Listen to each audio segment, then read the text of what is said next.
Assalamu alaikum. In this video lecture, we will be discussing John Stuart Mill's essay, The Subjection of Women. So we'll be summarizing chapter 1, 2 and 3, and we'll be having a detailed commentary on chapter 4 of his famous essay, The Subjection of Women. John Stuart Mill was the most influential English language philosopher of the 19th century. He was a naturalist, a utilitarian, and a liberal whose work explores the consequences of a thoroughgoing empiricist outlook. In doing so, he sought to combine the best of 18th century Enlightenment thinking and with newly emerging currents of 19th century Romantic and historical philosophy. His most important works include System of Logic in 1843, On Liberty 1859, Utilitarianism 1861, and An Examination of Sir William Hamilton's Philosophy 1865. John Stuart Mill wrote the revolutionary essay, The Subjection of Women, with the notes that it was strongly influenced by his wife, Harriet Taylor Mill. Modern scholars have questioned the legacy that husband constructed for wife, in which he has been accusing of making exorbitant claims about her intelligence and influence. Despite the revisionist approach, however, The Subjection of Women strongly resembles in both content and character an essay titled The Enfranchisement of Women, published by Harriet in 1851. In the essay, she argued in favor of a utilitarian approach to equality, which asserted the presence of hostility toward women kept them subjugated at all levels of society.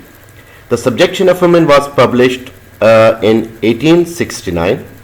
So it is notable for situating John Stuart Mill at the forefront of the developing notion of a feminist movement.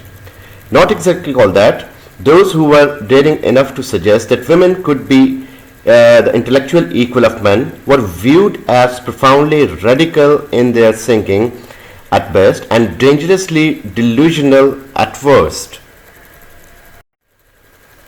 The first chapter does not so much get into the argument against the subjection of women, but rather seems to clear a space for the argument. Mill begins by enumerating the difficulties of undertaking on such an argument, primarily because the subordination of women's interest is such a universal custom. Mill goes on to argue that the basis for this custom is theory and certainly not experience, and its only source is the law of the strongest, a law, he points out, which modern society has generally repudiated in other cases like slavery. Additionally, modern society has generally accepted that a person's birth should not determine his station in life. But Mill points out that the subordination of women because of their gender is a sad exception. Finally, Mill refutes arguments that it is natural for women to prefer the situation of wife or mother, since it's really impossible at the present time for men to know the truly natural differences between men and women. Women have been socialized and educated in such a way as to subordinate their own interests to those of men. The only solution is to allow the free play of women's nature and extend to women's individual liberty to choose what they might think and do. In this chapter, Mill argues that the legal subordination of women makes wife, in a legal sense, occupy a lower situation than slaves. Women's inability to control the fate of her own property of children and lack of resource when under a tyrannical husband practically mean they have no rights. Mill points out that while individual relations between men and women might mitigate the effects of such unfair legal subordination, wives under bad men must suffer under the absolute control of their husbands. At the end of the chapter, Mill expands the argument by saying that the equality and cultivated sympathy in marriage would be beneficial to both parties. as well as for the society's progress more generally. Here Mill makes a case for women as being fit for a number of professions traditionally reserved for men, only including political roles, scientific pursuits, literary pursuits, and the arts and music beyond fulfilling the requirements of domestic grace. Mill concedes that at present it is actually impossible to tell what differences there may be between men and women with respect to their natural abilities and propensities because of the great disparity between the ways in which men and women are educated and socialized. Nevertheless, Mill writes that doubt does not forbid conjecture, and ventures in this chapter many speculations about men and women's respective capacities and propensities. For example, Mill contends that women are better at a rapid and correct insight into present fact, which he then links up with the pragmatic, the consideration of individuals, and depth of thinking, and men are better at speculation of a more theoretical nature, the consideration of the general, and breadth of thinking. Both of these tendencies are forces that ought to balance each other out. With respect to temperament, Mill seems to concede that women might be hereditary more nervous, but then he goes on to defend the nervous temperament as one which possesses much energy that might be directed towards the leadership of mankind. Near the end of this chapter, Mill again expands the notion of allowing women to partake equally in professional and public life as good for all humanity, and concludes with the thought that the fight for female emancipation must be undertaken by both men and women. So now coming to the chapter 4, so we'll be discussing the major points that Mill has discussed in the Subjection of Women. So Mill begins with addressing the question of what benefits, if any, society stands to gain from making women socially and politically equal to men. He counters the position that if there is no tangible practical benefit to such a social change, then it would be better to maintain the status quo.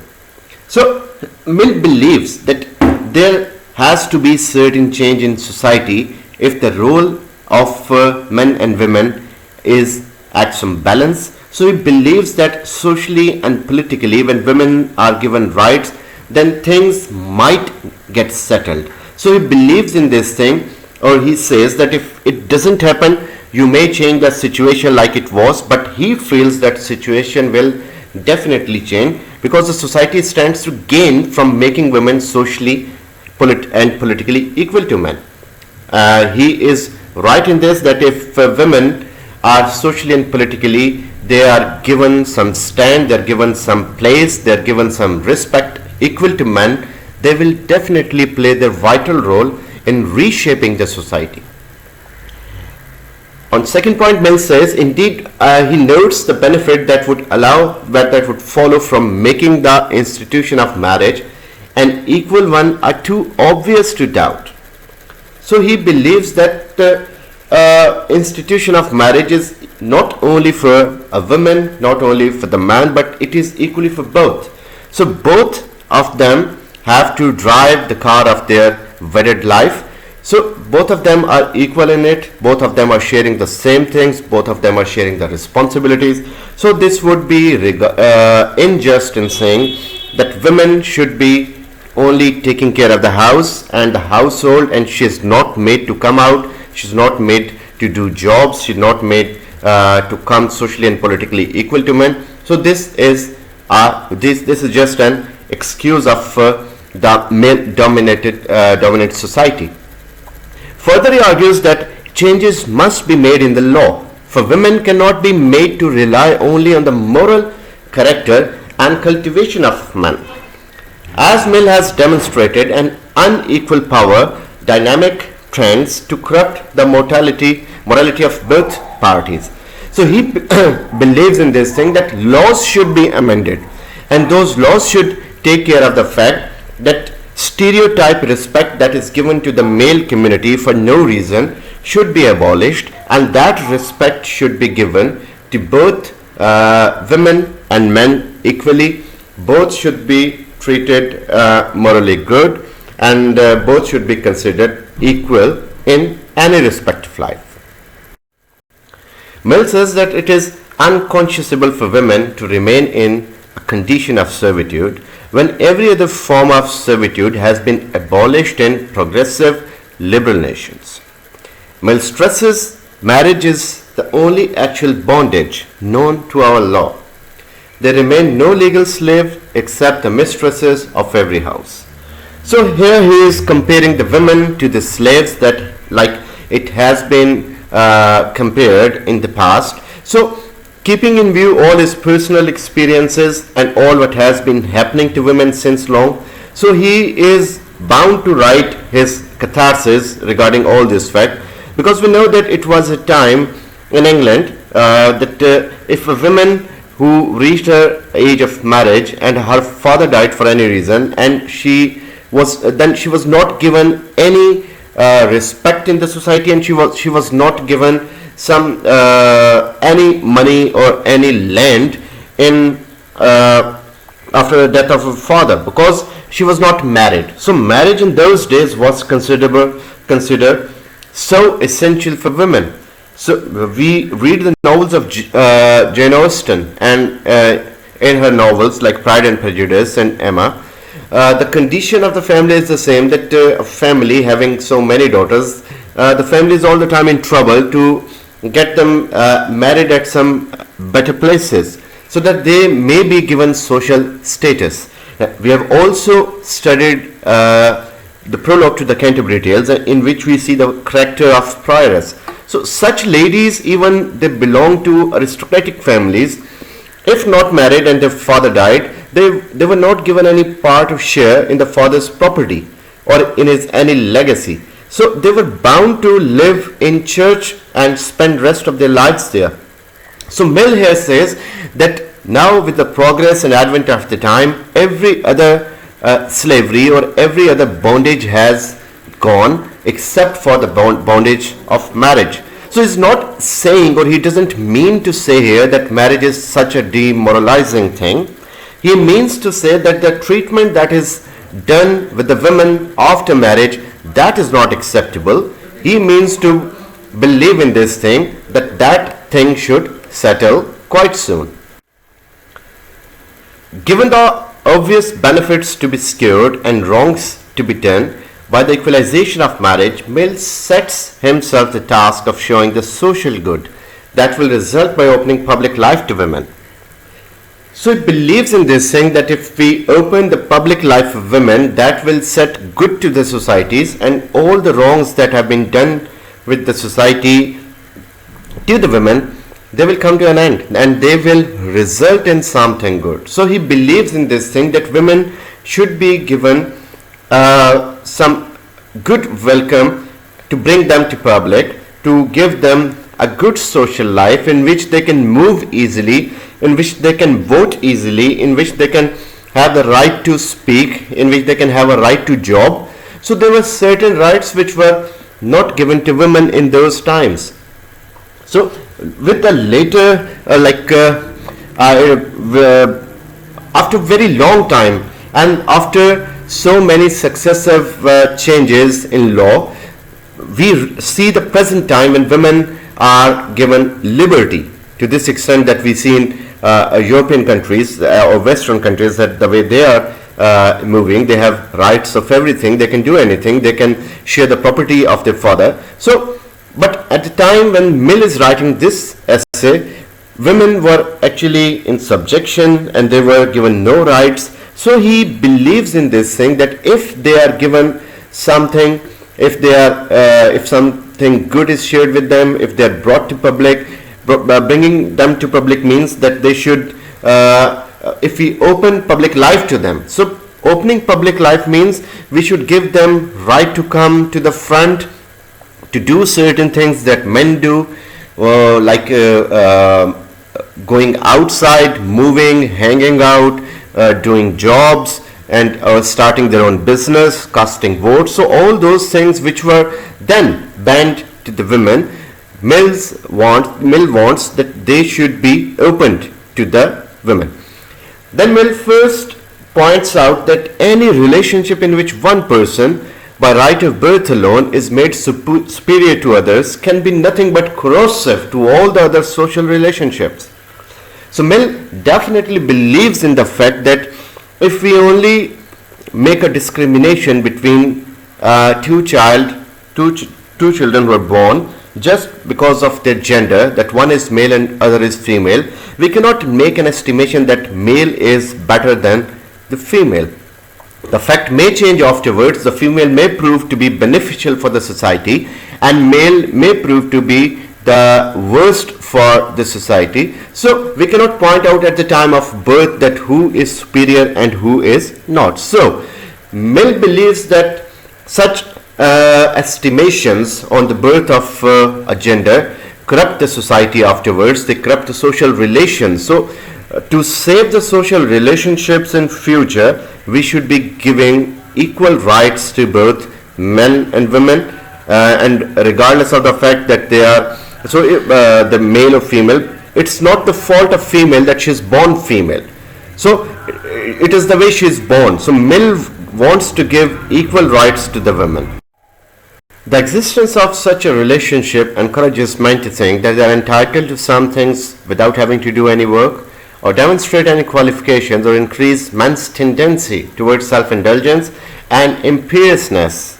At the same time, this relationship increases women's tendency towards subservience and passivity. So here Mill argues that if we keep on developing such relationship in which men are superior and women are born as slave and to help the men in their works, so in this way what happens that men start to think that they are entitled for to be given anything without doing any service or without moving an inch, regardless of the fact that they are qualified or not, or they are working or not. They expect to be treated like kings, and this increases a tendency of self-indulgence and an imperial nature in them. They start to consider themselves the royal families, that they are born to rule and women are born to serve.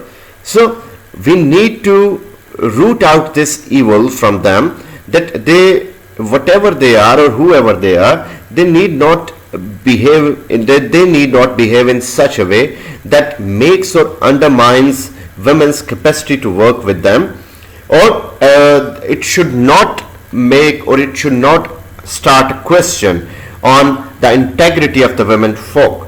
So if men feel that they are born with some prerequisites, or they should be given some everything and they're entitled for everything, so the same case should be done with the women too. So Mill feels that both are same, and he also says that if this keeps on happening in such relationship, women's tendency towards subservience and passivity increases, because the society, the family, and on the whole whatever is going on in the social phenomena, that makes women believe that she is born to serve, she is born to live a passive life. So Mill is totally against this fact.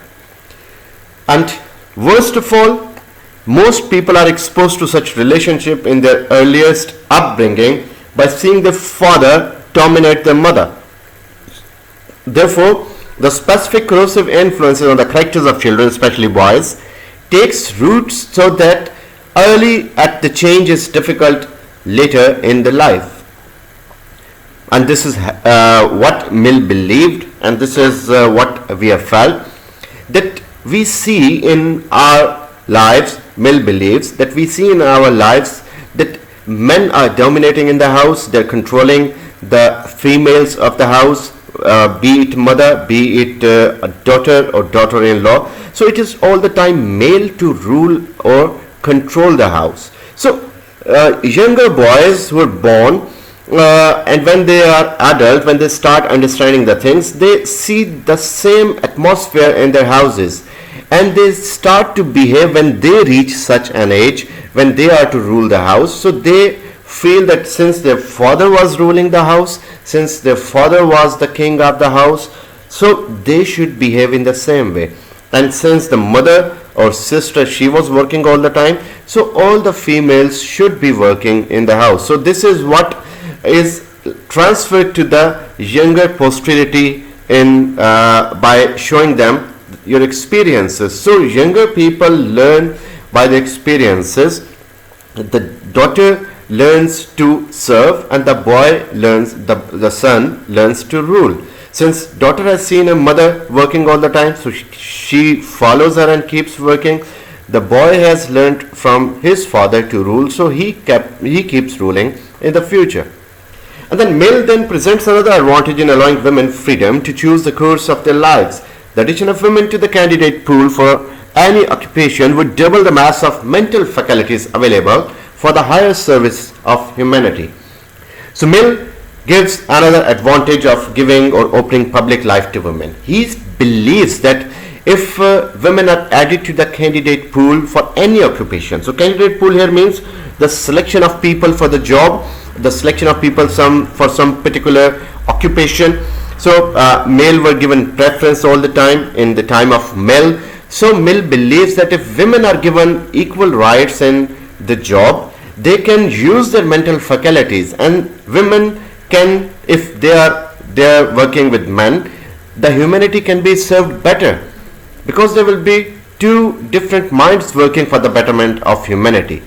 So here Mill is of the view that women should be given the right to job, so that they can enter the candidate pool for any occupation and serve the people. So their coming to job will not be a disaster for humanity, rather it will be a higher and great service for it. Currently, Mill sees a scarcity of qualified candidates to fill crucial roles. As a result, society is harmed by excluding women from the public roles and occupations. So Mill believes that in his time he doesn't see fit candidates for fit positions.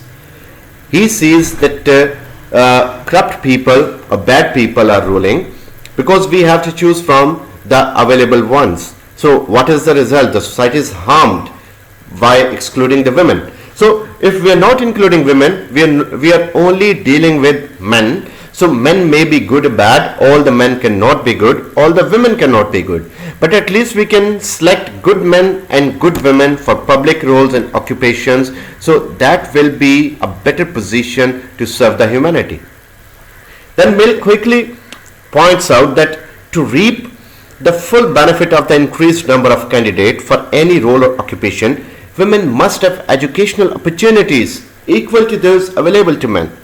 So this was also the fact that women were not treated equal in the educational sector. They were not given proper rights to educate themselves. They were not sent to schools. They were not given education, and it was considered that education for women is a needless thing. So they should not be reading. Someone said that give me educated mothers, and I'll be giving you a very good nation. So the education of mother, education of women is quite necessary for the society. Here Mill wants to say that if we want to increase the number of candidates for any role of occupation, if we want to bring our society to the best, if we want to take our society to the best of the best society, we need to give proper education to women. If a woman is educated, she will definitely be coming up to good ranks. So if we are not giving education to men, certainly they will not be able to qualify for the jobs they want to do, because they will not be having enough education for the said job. So they should be taught, they should be given education, they should be given the right to educate themselves, and parents should make sure that they are not only sending their male child to school, but also the female one. Mill also notes this benefit would add to the significant and usually positive influence women have always exercised on the world, if indirectly, through their husbands and children. So this is what I would add again, the same quotation I have already repeated, that good mothers create or produce good nation. So women have always, since the dawn of time, given the best to the society in shape of their children and in shape of helping their husband in the household. So what does it mean? That it means that women have always created a positive influence. They have always given a positivity to the society. They have always given society something better in shape of their husband and children. It is their training. It is the way they take care of their husbands. It is the way they upbring their children. And these children, when they are adults and when they go to professional jobs, they remember the training of their mother. So Francis Bacon says that like if a boy is not worth it, he shames his mother. So the role of mothers in the upbringing of society and betterment and positivity in the society, the role of a woman is always very crucial. And then Mill points out to a chivalrous moral standard as one great achievement of women's influence on morality. The standard introduced into otherwise brutal and barbaric male behavior virtues of the gentleness and self-sacrifice to counterbalance the masculine virtues of bravery and confidence. So Mill believes that always the chivalric deeds of men are remembered, the women are forgotten. He believes that these men who prove to be brutal or barbaric, such behaviors of them, they need to be counterbalanced by the gentleness and self-sacrifice behavior of women. So women are having their different temperament and men are having their different temperament. Both of them with their best temperament are good for the society, and their moral standard increase when they both are working for the positivity of the society, leaving their bad traits of personality behind, and that positivity of character that should be used to creating a counterbalance and the progress of the society. However, Mill says the conditions that made chivalry an effective tool for curbing violence have passed. No longer no individual men exert decisive influence on business and government, which now operates on a massive and collective scale. So now Mill believes that the chivalric times are gone. The using chivalry to curb violence, to win wars, those things have ended now. Now individual men exert influence on business and government, which is operative on massive and collective scale. This is for this we need society. Not a single person can do this. We need society to create decisive influence on business and government. We need society to work on massive and collective scale. And society is not only the male. Society is made up of male and females of the society. So women should be there with men to create an influence on business and government and to create a massive and collective scale success of the society.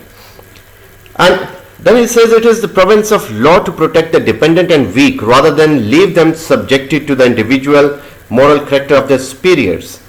Now Mill talks about the state, that state and law, they are there to take care of the weak, to take care of the weaker person or weaker section of the society. So this is not anymore the concept of might is right. He believes in this thing that might is right should end now, and law should work to take care of the subjects of the society who are made inferiors. So women here in the society, Mill is talking about his own age, that in his age women were born to serve the men, and when they were born they were considered inferiors to some superior creatures, which were males of course. So Mill believes that it should be the work of law, it should be the force of law that should give equal rights to women. As it stands, Mill argues women's indirect influence on society through moral softening is mixed. Two significant effects of women on public opinion are to make it more opposed to war and more in favor of philanthropy. So here he is giving two significant effects of women on public opinion. That women, when they are brought to public, when they are given rights, when they are given some social status, they can build on public opinion to make it oppose to war. So they can, since they are gentle in nature, since they are having positivity of character, since they are not violent by nature, so they can oppose the war and they can more favor philanthropy. So we can see the lives of Lady Diana, Mother Teresa. So both the women, they were not violent, they were not chivalric, they were not male, but they were using their positivity and gentleness of the character, and they used it towards a softening side, and they influenced the society through their moral, through their softening, through their gentleness, their behavior, and they helped the people. So Mill believes that we need such women having such positive traits of the character who could help the society, who could lift up the society. On the mixed character of this influence, Mill says that general influence is valuable, but sometimes particular influence is at least often mischievous as useful.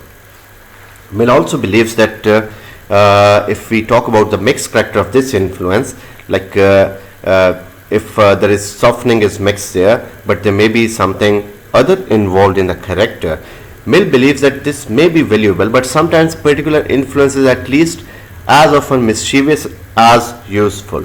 So we've also seen women playing negative role, like Lady Macbeth is a notorious character made by or sketched by William Shakespeare, who like forces or compels her husband to go and kill the king.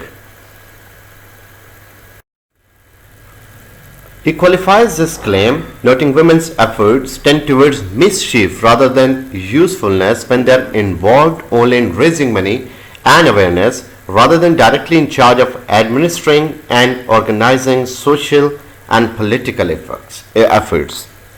So this is again true, that when we are given power and position which we did not have before, so it does not change us, it basically exposes that, it reveals us. So this is a famous quote by Hazrat Ali Karamullah Wajh. So here the same point is almost raised by John Stuart Mill. So he says that if women are not given any direct charge of administration or organization, or in some social political effort, they tend to be mischievous when the fact is that they are only raising money or just raising awareness.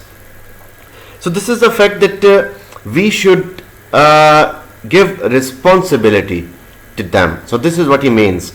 Once someone asked Hazrat Abu Bakr about Hazrat Umar, that after you, if you say, as you say, that he will be the next caliph, the second caliph of Islam. So he is very strict, and he is like not a soft person. So we are afraid of him. And do you think that he will be able to cope with his caliphate? So he said, Hazrat Abu Bakr said that he is strict because I am soft. So when he will be given the administration, when he will come to the power, he will be even more softened. So this is the way he wants to point out here, that women should be given charge, and they should be given some, they should assume some leadership roles. And if they do so, they will no more be mischievous. And it is not only about women that they will get mischievous if they're given some smaller roles. Even men have tendency to get into such habits. Then he says, when women are allowed an actual part in the administration or organization of the public efforts, they gain practical knowledge, otherwise denied them, and quickly become as effective as men. So if women is not given a chance to assume the leadership role, she is not knowing all the facts and figures what are happening. She doesn't know how to rule. She doesn't know her capacity, whether she can work better or not. So since she hasn't experienced the fact, she hasn't trained herself for the job. But if we give her administration and certain things, so the practical knowledge which was otherwise denied to her will make her as effective as men are. So it is only, so according to Mill, what he feels is the only thing that women are lacking now is the practical knowledge of something. They are not allowed to work at some proper position. So if they start working, if they are experienced, then they can be as effective as men are. Then Mill next considers the influence of marriages on men in society. Any good effects that marriage has on tempering the excessive of male behavior would not disappear with the equalization of marriage. Indeed, successful and happy marriages are more likely in the context of such an equalization. So Mill here believes that it is not only that we need to make a man and woman husband and wife.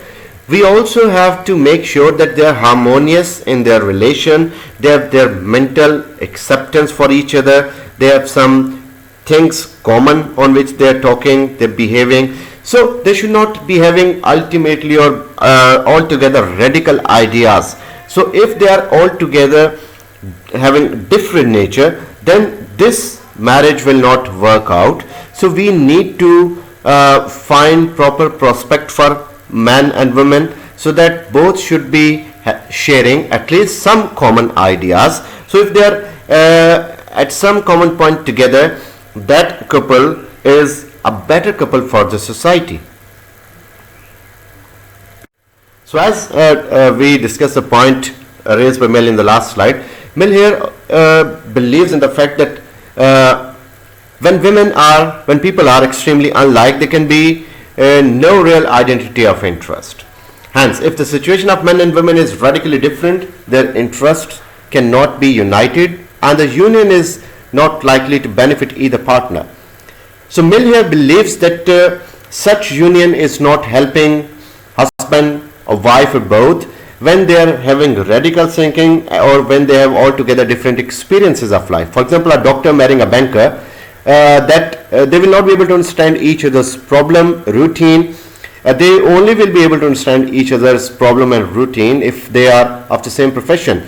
So Mill is not necessarily talking about only profession here. He is talking about social interest, he is talking about political interest, and all rest of the same things, that both husband and wife should be having some things common on which they can work out. So in this way they will be able to benefit each other.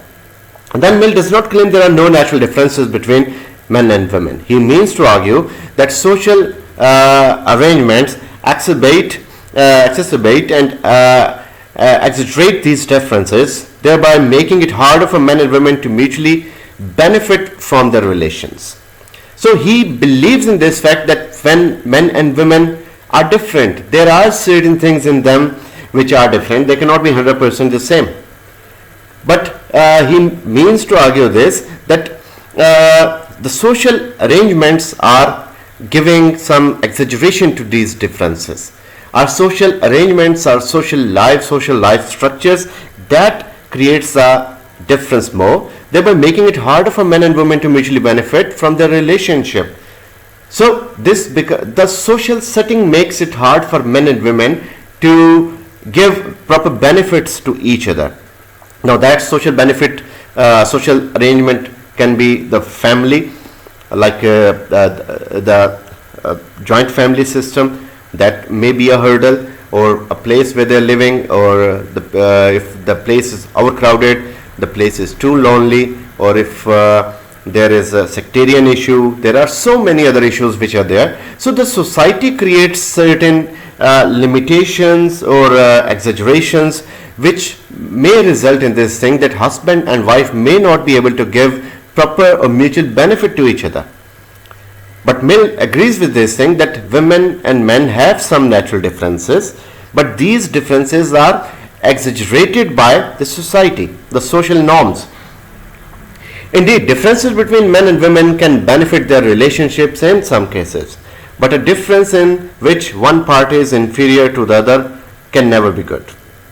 So, differences are good, differences should be there, they should have differences with each other, but a difference in which the behaving that which part is inferior and which part is superior. So this is now he doesn't mean only political parties there. He's mean to behave like husband is thinking that he's superior to woman, a woman is thinking she's superior to man. So that is altogether a bad difference and a bad argument. If a person of superior skill or intellect is permanently in the company of inferiors, then their skill and intelligence will degenerate. Thus, by keeping women inferior to men and then forcing men and women together in permanent arrangements, society will not progress. Perhaps it will even regress. So this is a very crucial point that he is raising. That if a boy of very good intelligence joins a class where there are dull students, so he will not progress, rather he will regress in that class. So if the society keeps thinking that men are superior or skillful and women are not, then if we are allowing women to work along with us, then the society will not progress. The society will regress on the other hand. So this is a false claim. Mill's claim is justified that if society starts thinking like this, then definitely the society will not progress, and Mill is right and justified, but society is not justified in this. They should not be thinking about this thing that which partner or which person or which subject of the society is more superior and which is inferior. They should, if they start thinking this thing, or if they keep analyzing this thing, I am working with a woman, so my work will be better than this woman's work, then in this way the competition will never be there and society will ultimately regress. So both should work for the betterment of the society regardless of the gender or the personal capacities. And then he says the ideal of marriage is union between people of equal education and cultivation. So he says the ideal marriage is a union between those people who have equal education, equal brought up. Such people can know and understand each other. Such people can live with each other, and they are to some extent harmonious with each other. Treating women and men equally in society benefits not only society as a whole but also individuals, providing a gain in private happiness to the liberated half of the species. So if both men and women are working equally in the society, so this is not only better for the society but also for the individuals. So if husband and wife, they are working together, or if two professionals, male and female, they are working together very happily, so it is not only better for the society but also for them, because they will not have those mental anxieties, and they will be happy that they are playing a key role in the progress of society. Mill believes freedom is a chief source of happiness and urges people to step beyond self-regarding thoughts to consider this point. Servitude and bondage are intolerable to every individual. So Mill here says that servitude and bondage are not only for women. They are to be disrespected or maltreated by both gender or every individual. Like everyone should hate servitude and bondage about his own self and about the other gender too. So he believes that freedom is chief source of happiness, and he believes that everyone should be given freedom, like freedom of speech, freedom of education, freedom of job, freedom of vote. So all these are kind of freedom which should be bestowed upon every person, every gender of society, not only for man but also for women. So he believes in this thing that servitude and bondage should be discouraged in a society, and such points should not be discussed or raised. And then it says, however, people tend to find it less obvious that servitude and bondage should be intolerable to others. When hearing someone complain, a person may ask what are their grievances, what positive damage they sustain, and in what respect they consider their affairs to be mismanaged. Mill notes that same person would find such questions directed back at them foolish and insulting. So, if we ask such questions which we may not be expecting to be that people should ask us, so such questions are the bad behaviors of the society. So we should not be uttering such questions, or we should not be behaving in such way which we cannot afford for our own self. Any happiness a master gains from denying liberty to their subjects does not outweigh the happiness those subjects would derive from gaining their liberty. As such, only an arrangement allowing freedom for each person to direct their own life can maximize happiness. So this is excellent point by Mill. He says any happiness a master gains from denying liberty to the subject. So if a master is not giving liberty to the subordinates, it doesn't outweigh the happiness those subjects will derive from gaining their liberty. That if I am keeping some birds in a cage, and I know that those birds want to come out and I don't want to set them free, so I may be happy in this. But this happiness cannot be compared to the happiness that they will be getting when they are set free and they are out of cage. So now in this way, only an arrangement allowing freedom for each person to direct their own life can maximize happiness. So if a person is given the right to live the life the way he or she wants, then this can create happiness in the society. But yes, that happiness should not be like this, that your happiness is posing a threat to my liberty. Your liberty ends where my nose begins. So happiness in like a restricted circle is always good. So Mill is of the view that people feel happy when they are enjoying their liberty. What he really means to say is that if women are given liberty, they will be enjoying their happiness and they will prove prove very constructive for the society. It is not sufficient, Mill argues, to say women can occupy herself and derive happiness from cultivating and maintaining a domestic life. Mill asks about women who lose their children or women whose children have grown into their own independent lives. What happiness and occupation is left to these women? So if in such a situation where a woman is expected to get happiness from the domestic life, that you are a woman, you should take care of the house, you should live within the four walls, and you should take care of the family. So Mill is asking two questions. What if they have lost their children? So having children is the best happiness for a woman. So a woman always dreams of having children after marriage. So if all the children of a woman die, in first case or in second case, if the children of a woman, they grow up and have their independent lives and they're living aloof in some different house, so what is the happiness left for the woman? So there is no happiness for a woman if you feel that she should be happy within four walls. No. She should be having children, she should be having her personal life, she should be taking care of domestic life, but she should be exposed to the public life too. He concludes that there is no substitute for removing the legal and social barriers to women exercising autonomous control over their lives. The benefits to society and to individuals therein leave no doubt that advocating for equality is the best, indeed the only course for maximizing human happiness. So he means to say that if we remove the legal and social barriers to women, there is no substitute of it. We should not control their lives the way we have been controlling them for ages. We should not consider them slaves, we should not consider them subservient, or we should not consider them inferior race. They are human beings and they are almost equal.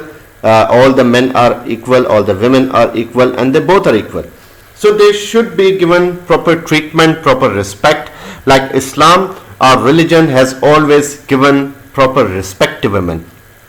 In Quran Pak, in Surah Nisa, Allah has given so many different commands which are in favor of women and which support the very gender of women, that they are not inferior.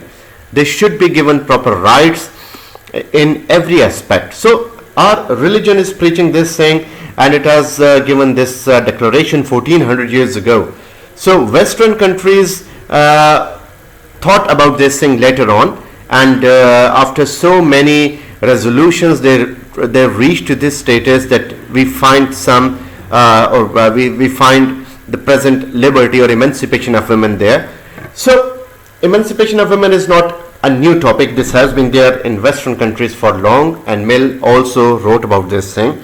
So he concludes by saying that maximizing the human happiness is only possible when men and women are treated equally and when they both are working together for the benefit of society. So now we have the summary of chapter 4, all that we have yet discussed. In the final chapter, Mill enumerates that many ways that the liberation of women would benefit both men and women, and hence society as whole. He argues that men's own minds are perverted by pride when boys are falsely taught that they are superior merely because of their sex. Mill further argues that the education of women would also double the mass of mental faculties available for the higher service of humanity. Additionally, even in the current time in which subjection of women continues to be practiced, Mill points to women's involvement in religion and charity as evidence that women would be tempering moral force in society, though he is critical of philanthropic and involvement in which does not take into account the bigger picture and which tends to make individual dependent. This, however, is not fault of women who try to do good, but the fault of society for not allowing women to be educated about the ways of the world. Finally, Mill ends with some thoughts about the improved relations and specifically marriages that would result from some similar upbringings between men and women. In the ideal marriage, men and women would be partners in the higher service of humanity. So thank you very much. I hope you understood the chapter 4 and overall the whole summary of the subjection of women. Please subscribe the channel, and you will be getting plenty of good videos. Thank you very much.